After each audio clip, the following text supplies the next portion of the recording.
श्री सरस्वती नमः। श्री कृष्णाय नमः।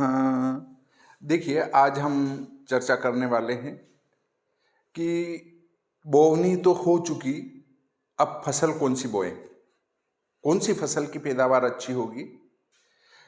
ये ग्रहों के आधार पर एक संकेत मात्र है। हो सकता है मैं बताऊं वो फसल आपके यहाँ अच्छी नहीं हो, परंतु जो ग्रह संकेत दे रहे हैं वो मैं आपको बता रहा हूं कौन सी फसल की पैदावार अच्छी होगी। तो आप इसको ध्यान में रखें और उस बोवनी के बाद उस वस्तु को बोएं ताकि आपको अधिक से अधिक पैदावार प्राप्त हो सके, मिल सके।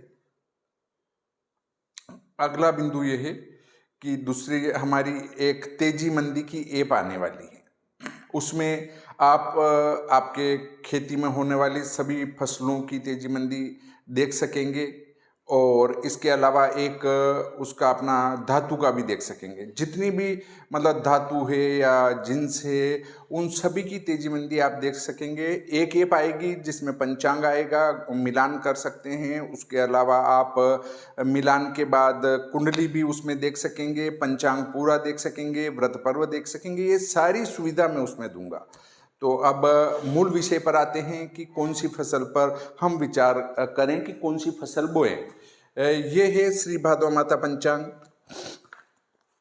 इसमें दो प्रकार की कुंडलियां दी गई है, एक तो शरद सस्य जातक और एक ग्रीष्म जातक। शरद सस्य जातक का अर्थ है कि वर्षा ऋतु में कौन सी फसल अच्छी होगी। पहले मैं जो ये श्री भादव माता पंचांग में लिखा है उसको पढ़ के बताऊंगा और उसके बाद फिर आपको मैं उस कुंडली का पूरा विश्लेषण करके बताऊंगा।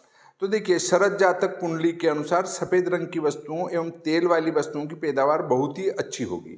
तेल वाली वस्तु, अभी सोयाबीन बोते हैं हम, उसकी पैदावार अच्छी होगी। और भी कोई तेल वाली वस्तु हो तो उसकी पैदावार अच्छी होगी। उसके बाद सफेद रंग की वस्तु में सफेद मक्का है। इसके अलावा हमारा सफेद आ जाती, ज्वार आ जाती है। उसके बाद सफेद में और कोई फसल आती हो तो उसका अपन ध्यान लगा सकते हैं। इसके बाद तेल वाली वस्तु बताई दी मैंने, ये वाली वस्तु बताई दी। उड़द, मूंग, बाजरा, ज्वार, मक्का, इनकी पैदावार अच्छी दिखती है। अरहर एवं लाल रंग की वस्तुओं की पैदावार कमजोर होगी। जहरीली वस्तुओं की पैदावार कमजोर रहेगी। विशेष रूप से लाल रंग की वस्तुओं की पैदावार कम होने से इनका विशेष रूप से ध्यान रखना आवश्यक है। मिर्ची की पैदावार भी कमजोर होगी, अतः इनकी बुआई पर ध्यान लगाना चाहिए। दिशा के अनुसार अगर विचार किया जाए तो पूर्व दिशा में फसलों की पैदावार उत्तम होगी। पूर्वी भारत, ईशान कोण में अर्थात नेपाल की तरफ पैदावार सामान्य होगी। उत्तर दिशा में उत्तर प्रदेश वगैरह, उत्तराखंड की तरफ विचार करें तो तेल वाली वस्तुओं की पैदावार उत्तम और श्रेष्ठ होगी। यहाँ पर रसदार वस्तुओं की पैदावार भी उत्तम होगी। जैसे उत्तराखंड में गन्ने की बुआई भी करते हैं तो उनकी पैदावार अच्छी होगी। सफ़ेद चावल की पैदावार अच्छी होगी जहाँ भी बोएंगे। वायव्य कोण में फसलों की में रोगाणुओं के कारण क्षति होने का योग निर्मित होता है, अर्थात यहाँ फसलें अच्छी होने के बाद भी पैदावार अच्छी नहीं होगी।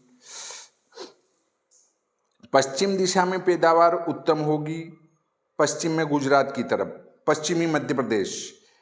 नैऋत्य कोण में पैदावार सामान्य रहेगी। यहाँ पर अनाज को अधिक बोया गया तो पैदावार उत्तम दिखती है, मतलब अनाज अधिक बोहें उसकी पैदावार अच्छी होगी। जैसे मक्का है, ज्वार है, बाजरा है, उड़द है, मूंग मोठ है। दक्षिण दिशा में पैदावार बहुत अच्छी होगी, परंतु यहाँ पर विशेष रूप से रसदार पदार्थ एवं चावलों की पैदावार अच्छी होने के संकेत दिखते हैं।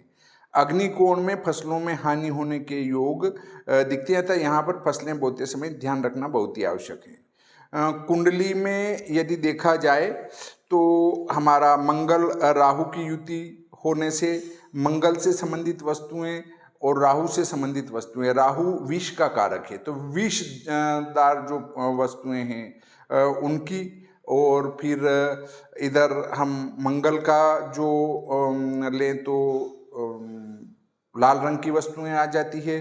इधर हमारा सूर्य गुरु दोनों पीड़ित थे, तो वो भी क्योंकि अष्टम भाव में चले गए हैं तो उसकी पैदावार भी मुझे कमजोर दिखती है।